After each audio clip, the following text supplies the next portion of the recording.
Gold, trusted gold buyers. మీరు తాకట్టు పెట్టిన బంగారాన్ని విడిపించి ఈ రోజు ఉన్న మార్కెట్ ధరకు కొనబడను. ఈ రెండు ప్రభుత్వాలు చూసిన తర్వాత బీఆర్ఎస్ 10 ఏళ్ల పాలన, కాంగ్రెస్ చూసిన తర్వాత ఏమనిపిస్తోంది? ఈ 2 ఏళ్ల పాలన చూసిన ప్రజలు బాధపడుతున్నారు. తెలంగాణ గిందు కోసం కాదు కదా తెచ్చుకున్నది. తెలంగాణ రాష్ట్రాన్ని తెచ్చుకున్నది ఆకలి కేకలు లేని, ఆత్మహత్యలు లేని ఒక సుసంపన్నమైన తెలంగాణ. తెలంగాణ పేరు చెప్పంగానే ఇట్లా తలకాయ ఎత్తుకునేటట్టు ఉండాలి తప్ప గిట్ల అయిపోయిందనే బాధ ఉంటుంది కదా.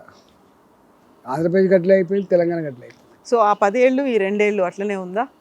ఏం మార్పు లేదా ఈ రెండు ప్రభుత్వాల్లో? కొన్ని మార్పులున్నా ప్రజలు ఎక్స్పెక్ట్ చేసినంత మార్పులు మాత్రం లేదు. సో గతంలో కాళేశ్వరం ప్రాజెక్టు, ఆ తర్వాత మిగతా ఇవన్నీ చూసి ఇప్పుడు ఫోన్ ట్యాపింగ్ దాకా వచ్చాము. ప్రతిదీ ఇలా ముందుకు వస్తోంది, వెనక్కి వెళ్ళిపోతుంది. దేనికన్నా ఒక కంక్లూజన్ అనేది ఉందా? ఆరోపణలు విమర్శల దగ్గర ఆగిపోయిందా? అనేక రకాల ఆరోపణలు చేసింది వీళ్ళు, అనేక రకాలు చేసిండ్రు. దాని రింగ్ రోడ్డు మీద కూడా చేసిండ్రు. ఇది 7,800 కోట్ల రూపాయలకు అమ్ముకున్నారు అడ్డంగా, ఇది 30,000 కోట్లు, 40,000 కోట్లు ఆగిపోయింది. అట్లనే ఫోన్ ట్యాపింగ్ ఇప్పటిదాకా కాలే, కాళేశ్వరం ఇప్పటిదాకా కాలే. అంటే మాట్లాడుతున్నారు తప్ప అది ఎండ్ పాయింట్కి చేరతలేదు. ఎందుకు చేరతలేదో వాళ్ళకెరక. ఎందుకు చేరట్లేదని మీరు అనుకుంటున్నారు? వాళ్ళకెరక. అది వాళ్ళ స్ట్రాటజీ ఏందో వాళ్ళకు ఉంటుంది. నిజమా లేకపోతే దీనిలో ఏం పసలేదా, నిజమా లేదా పసలేదా వాళ్ళు చెప్పాలి కదా. సో మీరు ఆ ప్రభుత్వంలో కూడా ఉండొచ్చారు కాబట్టి నిజంగా ఇవన్నీ పసలేనివేనా, నిజాలు ఉన్నాయంటారా? అందులో ఆరోపణలో నిజమెంత? అంటే ఫోన్ ట్యాపింగ్ ఉందనుకోండి, అది నిజమని తేలిపోయింది, దాని మీద చర్చ పెట్టాల్సి అక్కర్లేదు. కాళేశ్వరం సరే ఇప్పటికే నేను చెప్పుకున్న నా అభిప్రాయాన్ని మళ్ళీ చెప్పాల్సి అక్కర్లేదు. ఓకే. సో 2 ఏళ్ళు, ఆ తర్వాత ఇంకొక 3 ఏళ్ళు ఎదురు చూస్తూ ఉండాలి. మరి మీ అభిమానులకి, మీ కార్యకర్తలకి ఏం చెప్తారు మీరు? మా అభిమానులు ఎక్కడ ఊరు. మా అభిమానులు, మా మీద నమ్మకం ఉన్నవాళ్ళు, మాతో కలిసి నడిచిన వాళ్ళంతా మాతో ఉంటారు. సందర్భం వచ్చినప్పుడు యాక్టివ్ అవుతారు, సందర్భం వచ్చినప్పుడు కాముంటారు. సో అదే సందర్భం దీంతోనేనా మీరు టచ్ మీ నాట్ లాగా ముక్తసరిగా ఆన్సర్స్ ఇస్తూ ఈరోజు? ఎందుకని మూడ్ ఆఫ్లో ఉన్నట్టు అనిపిస్తుంది నాకు. ఏమేమో తిరుగుతున్నాయా బ్రెయిన్లో? చాలా చాలా తిరుగుతున్నాయా? మేధోమదనమా? ఆపండి. మేధోమదనం అవుతుందా? అది ఎప్పుడు రొటేట్ అవుతూనే ఉంటుంది, మీద ఎప్పుడు పని చేస్తూనే ఉంటుంది. ఓకే, కాన్స్టెంట్గా పని చేస్తుంది. ఓకే. ఇప్పుడు వేరే వేరే మైండ్లో ఉన్నారు, వేరే మూడ్లో ఉన్నారు కాబట్టి. మున్సిపాలిటీ ఎన్నికలు ఉంటాయి కదా, మున్సిపాలిటీ ఎన్నికల మూడ్లో ఉన్నాం. దేశమంతా మోదీ హవా అనేది కనిపిస్తుంది. తెలంగాణలో మాత్రం దాన్ని ప్రచారం చేసుకోవడంలో బీజేపీ లీడర్లే వెనకబడుతున్నారు. 8 మంది ఎమ్మెల్యేలు, 8 మంది ఎంపీలు ఉన్నారు. ఇక్కడ 2 కేంద్ర మంత్రులు, ఇంతమంది రాజ్యసభ సభ్యులు, ఎంపీలు ఉన్నప్పటికీ కూడా ఎందుకని వెనకబడుతున్నారు? మోదీ గురించో లేకుంటే కేంద్ర పథకాల గురించో చెప్పలేకపోతున్నారు. ఢిల్లీకి సౌత్ చాలా దూరం అయిపోయింది. మోడీ గారికి యూపీ, బీహార్, ఆ హిందీ బెల్ట్ అంతా కూడా భారతీయ జనతా పార్టీకి అదొక పట్టుకొమ్మలాగా ఉండేటువంటి ప్రాంతం అది. అక్కడ రాజకీయాలంతా కూడా పార్టీ, జెండా, సిద్ధాంతం ఇట్లాంటి పునాదుల మీద ఉంటాయి. సౌత్కి వచ్చేటప్పటికి అట్లాంటిది ఉండదు. ఇక్కడ డిఫరెంట్ ఎజెండా ఉండే ఆస్కారం ఉంటుంది. ఇక్కడ నాయకుల వ్యక్తిగతమైన గ్లామరు, లీడర్షిప్, తర్వాత ప్రజలు వాళ్ళ అవసరాలు, వాళ్ళకు సంబంధించిన ప్రణాళికలు, ప్రభుత్వం పరంగా ఇవన్నీ ఉంటేనే వాళ్ళు వింటారు తప్ప అక్కడలాగా ఉండే ఆస్కారం లేదు. అందుకనే నేను అనుకుంటా సౌత్ని ఇంకా అర్థం చేసుకోవాల్సిన అక్కర ఉన్నది. దీనికి సపరేట్ కార్యాచరణ ప్రకటించాల్సిన అక్కర ఉన్నది. దీనికి సపరేట్గా ఒక ప్రోగ్రామ్ ఇచ్చి పని చేసుకోవాల్సిన బాధ్యత ఉంది. మొత్తం సౌత్ అంటారా? తెలంగాణ మీద ఎట్లా? South not only Telangana, Andhra, Karnataka అంటే ఒకసారి అక్కడ ప్రాంతీయ పార్టీలన్నీ కూడా విఫలమైనవి కాబట్టి తప్పకుండా వస్తే కాంగ్రెస్ లేకపోతే భారతీయ జనతా పార్టీ కాబట్టి పెద్ద ఇష్యూ కాదు. ఎక్కడెక్కడైతే ప్రాంతీయ పార్టీలు ఉన్నాయో ఆ ప్రాంతీయ పార్టీలు ఉన్నటువంటి రాష్ట్రాలలో స్పెషల్ ప్రోగ్రామ్ కనుక లేకపోతే అంత ఈజీ కాదు. సో ప్రాంతీయ పార్టీలే రాష్ట్రాలకు ఒక శ్రీరామ రక్ష అనేటువంటి ఒక భావన ఉండేది. మీది కూడా, మీ ప్రస్థానం స్టార్ట్ అయింది కూడా ఒక ప్రాంతీయ పార్టీ నుంచే స్టార్ట్ అయింది. సో అక్కడ అవసరాలు ఏమున్నాయి, ప్రజలు ఏం కోరుకుంటున్నారు, వీటన్నిటికీ సంబంధించి ఒక వాయిస్గా ఉండేదే ప్రాంతీయ పార్టీలు అని. వాస్తవంగా చెప్పాలంటే ప్రాంతీయ పార్టీలకు ఉండేటువంటి కన్సర్న్, ప్రాంతీయ పార్టీలకు ఉండేటువంటి అవగాహన రాష్ట్ర ప్రజల పట్ల కానీ, రాష్ట్ర అవసరాల పట్ల కానీ జాతీయ పార్టీలకు ఉండే ఆస్కారం లేదు. కానీ ప్రాంతీయ పార్టీలు కుటుంబ పార్టీలుగా మారిపోయి వాళ్ళ సంపాదన ఎజెండాగా మారిపోయిన తర్వాత ఇది తప్పు అని చెప్పి ప్రజలు భావిస్తూ ఉన్నారు. అందుకనే ఉన్నంతలో పారదర్శకంగా ఉండే ప్రభుత్వాలు ఉండాలి. ప్రభుత్వాలు తలెత్తుకొని మా ప్రభుత్వం అని చెప్పుకుంటూ ఉండాలి, కానీ తలదించుకునే పద్ధతి ఉండద్దని, స్కాములు లేనటువంటి పద్ధతిలో, దోపిడీ లేని పద్ధతులలో మంచి పరిపుష్టమైన ప్రజాస్వామ్యం వర్ధిల్లేటట్టుగా ప్రభుత్వాలు ఉండాలని కోరుకుంటాం ప్రజలు. సో ఇట్లాంటి పరిస్థితుల్లో ప్రజలు ఎవరి వైపు చూస్తారని మీరు అనుకుంటున్నారు? ప్రజలు ఎవరు బాగుంటే వాళ్ళ వైపు చూస్తారు. ఇప్పుడు మోడీ గారు వచ్చిండ్రు 2014లో, మోడీ గారు వచ్చిన తర్వాత ఇంకొకరు దిక్కు చూస్తలేరు. మోడీ గారు వచ్చిన తర్వాత దేశ ప్రజానికం అంతా కూడా దేశం సురక్షితంగా సుభిక్షంగా ప్రపంచ చిత్రపటం మీద భారత ఔన్నత్యం గొప్పతనం ఎదగాలంటే మోడీ గారే దానికి నిజమైనటువంటి నాయకుడు అని చెప్పి ప్రజలు భావిస్తారు. కాబట్టి కశ్మీర్ నుంచి మొదలుపెట్టి కన్యాకుమారి వరకు మీరు అన్నట్టుగా సౌత్లో కూడా అక్కడ స్థానిక సంస్థల్లో గెలవకపోవచ్చు, మేము ఎమ్మెల్యేగా గెలవకపోవచ్చు, కానీ ఎంపీలు వచ్చినప్పుడు మాత్రం కొంత పాజిటివ్ ఉందంటేనే మీకు అర్థం కావాలి. దేశంలో ఎవరు ఉండాలి? మోడీ ఉండాలి. ఏ పార్టీ ఉండాలి? భారతీయ జనతా పార్టీ ఉండాలి. ఇక్కడ పేచి లేదు.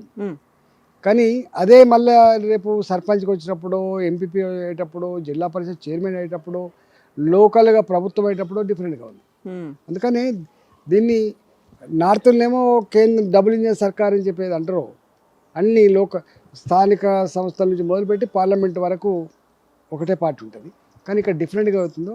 అందుకని నేను అంటున్నా, సౌత్ని మరింత లోతుగా అధ్యయనం చేయాల్సిన శక్తి ఉన్నది.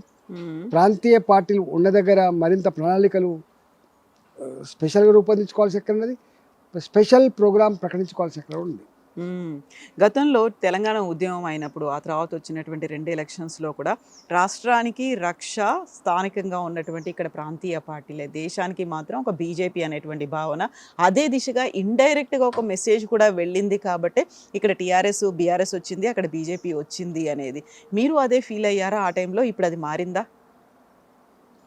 నేను ఇప్పటికీ ఏమంటున్నా, ప్రాంతీయ పార్టీలు కుటుంబ పార్టీలుగా మారిపోయిన తర్వాత, రాచరికపు పోకడలు మొదలైన తర్వాతనే ప్రాంతీయ పార్టీలను అసహించుకుంటున్నారు. ఇప్పుడు జాతీయ పార్టీలు వచ్చాయి, ఒకవైపు కాంగ్రెస్, మరోవైపు బీజేపీ. ఇవి వచ్చేసి అక్కడ ఉన్నటువంటి వాయిస్ని చంపేస్తున్నాయి, ప్రాంతీయ పార్టీలు లేకుండా చేస్తున్నాయి. ఇష్యూ వాస్తవంగా మన ప్రాంతీయ పార్టీ మీద విముఖత కలిగిన నాడు జాతీయ పార్టీల వైపు చూసిండ్రు. అందులో జాతీయ పార్టీ భారతీయ జనతా పార్టీ వైపే చూసిండ్రు. కానీ by default Congress party gain అనేది వేరే విషయం. ఎందుకైంది అని అదొక వేరే సబ్జెక్ట్. ప్రజలు చూసింది బీజేపీని మాత్రమే, కాంగ్రెస్ని చూడలే. కానీ బై డిఫాల్ట్ కాంగ్రెస్ పార్టీ అధికారంకి వచ్చింది. లోపం ఎక్కడ కనిపించింది అప్పుడు? ఆ డిఫాల్ట్ అంటే ఎక్కడి నుంచి వచ్చింది? ఇప్పుడు 2 ఏళ్ళు అవుతుంది, 2 ఏళ్ళు తెలిసిపోతుంది కదా. కాంగ్రెస్ పార్టీకి అధికారం ఇచ్చినప్పటికి కూడా ఏం మార్పు లేదు. మార్పు లేకపోయినా పేన మీద పూలపడ్డాం అనుకుంటాను కదా. సో పెనము పొయ్యి కాదు, మాకు కావాల్సినటువంటి ప్రాపర్గా మాకు రోటీ కపడా కమ్మాక అని అంటారా, లేకపోతే వాళ్ళకి కావాల్సినటువంటి ఒక మంచి జీవనం కావాలి అనుకుంటే బీజేపీ అంటే ఆ ప్రత్యామ్నాయంగా తెలంగాణలో కల్పించాలంటే ఏం చేయాలంటారు? ఉంటుంది కదా, అదో పెద్ద చర్చ, డిబేటబుల్, అదో పెద్ద సబ్జెక్టు. మీరు ఇక్కడ మాకు చెప్పకపోయినప్పటికీ ఇంటర్నల్గా అయినా వినిపిస్తున్నారా? ఇంటర్నల్గా మీరు చెప్పే మాటల్ని వాళ్ళు వింటున్నారా? వింటారు కదా. పార్టీలు ఎందుకు వినవు చెప్పండి? డిబేట్ జరుగుతూ ఉంటాయి, మాట్లాడుతూ ఉంటారు. సీక్రెట్ కాదు కదా. సీక్రెట్ కాదు, కాకపోతే మరి ఆచరణలోకి ఎందుకు రావట్లేదు? వస్తుంది, ఎప్పుడో సందర్భం వస్తుంది, రాకుండా ఎట్లుంటుంది. అప్పటికిప్పుడు మార్పు ఉంది కదా, ఇంకింత మార్చుకోవాల్సి అక్కడ ఉంది. ప్రభుత్వం రావాలంటే ఏం చేయాలనో అవన్నీ రకాల మార్పులు వస్తే తప్ప ప్రభుత్వం రాదు. మనకు ఒక కెమికల్ చర్య జరగాలన్నప్పుడు దాని నిష్పత్తి పర్ఫెక్ట్గా అయితేనే రియాక్షన్ వస్తుంది అన్నట్టుగా ఇక్కడ కూడా అన్ని సింక్రనైజ్ అయ్యి కోఆర్డినేట్ అయితేనే రిజల్ట్ వస్తుంది. ఒక సమూల ప్రక్షాళన అంటారు అది. అనుకుంటాను, మా వాళ్ళు పైన వాళ్ళు ఆల్రెడీ అనుకుంటాను. ఇప్పటికే సమగ్రమైన సమూల ప్రక్షాళనతో పాటుగా సమగ్రమైన ప్రణాళిక ఉండాలి. టైం సరిపోతుంది అంటారా? ఆల్రెడీ 2 ఏళ్ళు పోయాయి, ఇప్పుడు మళ్ళీ 3 ఏళ్ళే మిగిలింది. మొన్న మహారాష్ట్ర లోకల్ బాడీ ఎన్నికల్లో మీరు డబుల్ ఇంజన్ సర్కార్ కాదు, ఇది ట్రిపుల్ ఇంజన్ సర్కార్ అని చాలా గొప్పగా సెలబ్రేషన్స్ అన్నీ చేసుకున్నారు. ఇక డబుల్ ఇంజన్ సర్కార్ అనే మాట గత కొన్నేళ్లుగా వింటూ వస్తున్నాము. అక్కడికి ఎంత దూరం ప్రయాణం అని మీరు అనుకుంటున్నారు? అతి దగ్గర, అతి చేరువలో ఉన్నట్టుగా భావిస్తాం. డబుల్ ఇంజన్ సర్కార్కి అతి చేరువలో ఉన్నాము. ఒకసారి గవర్నమెంట్ అయితే ట్రిపుల్ ఇంజన్ సర్కార్ కూడా అవుతుంది. స్థానిక సంస్థల్లో కూడా మా ఆధిపత్యం, మా జెండా, ప్రజల ఆశీర్వాదంతో ఎగురుతుంది. అన్ని అడుగుల దూరాన్ని మీరు చేరడానికి సమిష్టిగా ఉండాల్సినటువంటి ప్రయత్నం. తప్పకుండా సమిష్టిగా ఉండే ప్రయత్నమే చేస్తాం. సమిష్టిగా ఉండే ప్రయత్నం చేస్తాం, మంచి ప్రణాళికలు రూపొందించుకుంటాం, పార్టీని పురోగమన దశలో తీసుకుపోయే ప్రయత్నం చేస్తాం. ఒకప్పుడు కాంగ్రెస్లో ఇట్లాంటి గ్రూప్ రాజకీయాలు గొడవలు ఇవన్నీ ఎక్కువ ఉండేవి అనుకున్నారు. బట్ వాళ్ళందరూ బయట అనేసిన తర్వాత మళ్ళీ తర్వాత కలిసిపోతారు. అలాంటి పరిస్థితి బీజేపీలో లేవు. ఒక ఈగోస్ అనేవి పెట్టుకున్నారా, లేకుంటే ఒక డిస్టెన్స్ మెయింటైన్ చేయాలనేది అంటున్నారు, మళ్ళీ కలిసిపోవట్లేదు. అది కాంగ్రెస్ మాత్రం ప్యాచప్లు చేస్తోంది. అక్కడ ప్యాసిఫై అవుతున్నారా, ఇంకేం అవుతున్నారో అని మళ్ళీ కలిసిపోతున్నారు. ఎన్ని మాట్లాడుకున్నప్పటికీ టీ కప్లో తుఫాన్ అనుకుంటున్నారు, కలిసిపోతున్నారు. బీజేపీ ఆ ప్రయత్నం జరగట్లేదు. కాంగ్రెస్ పార్టీకి ఒక లక్ష్యం ఏముందంటే అధికారం ఉన్నప్పుడు కొట్లాడుకుంటారు, అధికారం ఉన్నప్పుడు కొట్లాడుకుంటారు, అధికారం లేనప్పుడు ఐక్యత ఉంటారు. అధికారం రావడానికి అన్ని పక్కన పెట్టుకొని ఉమ్మడిగా ఫైట్ చేస్తారు అధికారం వచ్చేదాకా. అది వాళ్ళ నైజం. సో అక్కడ నుంచి నేర్చుకోవాల్సింది కూడా ఉంది కదా బీజేపీ మరి. తప్పకుండా. ఇప్పుడు అధికారం లేనప్పుడు ఐక్యత ఉండాలి, అధికారం వచ్చినప్పుడు అందరు కలిసి పనిచేయాలి. ఎప్పటికి నేర్చుకుంటారు ఇది? నేర్చుకోలేదని కాకుండా ఆల్రెడీ మాకు ఉన్నది, కొత్తగా నేర్చుకునేది. కానీ కార్యకర్తలకి కనిపించట్లేదు కదా, అది టైం పడుతుంది. కార్యకర్తలు కూడా చూడడంలో లోపం ఉంది. కార్యకర్తల లోపం ఎప్పుడు ఉన్నదండి. కార్యకర్తలు అంటే వాళ్ళు అభం శుభం తెలియని వాళ్ళు, పార్టీ గెలవాలని సంపూర్ణంగా కోరుకునే వాళ్ళు, దానికోసం నిస్వార్థంగా పనిచేసే వాళ్ళే కార్యకర్తలు. కార్యకర్తలు వాళ్ళ వాయిస్ మా లీడర్ వినిపించాలనుకుంటారు, ఆ లీడర్ చెప్పేది అందరూ వినాలనుకుంటారు, అందరూ కలిసికట్టుగా ఉండాలనుకుంటారు. చాలా వరకు గోల్కొండ కోట మీద కాషాయ జెండా ఈ నినాదం ఎప్పటి నుంచో వింటూ వస్తున్నాడు. అరే ఇప్పటికైనా నెరవేరుతుందా, ఇప్పటికైనా మేము అక్కడికి చేరుకుంటామా, ఎప్పటికైనా అవుతుందా అనేదాకా ఎందుకు వెళ్ళారు మరి? మరి అట్లేం లేదు. ఇప్పుడు మా కార్యకర్తలలో రేపటి భవిష్యత్తు మనదే అనే దాంట్లోకి వచ్చింది, ఆర్బిట్లోకి ఎంటర్ అయినా. లాస్ట్ టైం మేము వచ్చేది ఎక్కడో మిస్ అయింది, అది వేరే విషయం. ఎన్నటికైనా మాదే గోల్కొండ జెండా, గోల్కొండ కిలా మీద కాషాయ జెండా ఎగరదు, కానీ త్రివర్ణ జెండానే ఎగురుతుంది. కానీ ఇక్కడ వికసించేది మాత్రం కమలం. సో మిస్ అవ్వడానికి కారణాలు ఏంటి? ఇక్కడ అధ్యక్ష మార్పు, ఆ రాష్ట్ర నాయకత్వంలో అధ్యక్ష మార్పు జరిగిందా, లేకపోతే కేంద్ర నాయకత్వమే ఫోకస్ పెట్టలేకపోయిందా? సౌత్ని మరింత అధ్యయనం చేసుకోవాల్సిన అక్కడ ఉంది అని చెప్పిన. సౌత్ని మా మా మా పార్టీ మరింత లోతుగా అధ్యయనం చేయాల్సిన అక్కడ ఉంది. సో గతంలో కూడా ఇప్పుడు కేంద్ర ప్రభుత్వం సౌత్ని నార్త్ని ఒక డివైడ్ చేసి చూస్తుంది, చిన్న చూపు అనేది ఉంది అనేది. పర్లేదులే, తెలంగాణలో మన వాళ్ళు కొంతమంది ఉన్నారు, ఎలా అయినా వస్తుంది అనే ఒక నమ్మకం ఉందా వాళ్ళకి మీ మీద?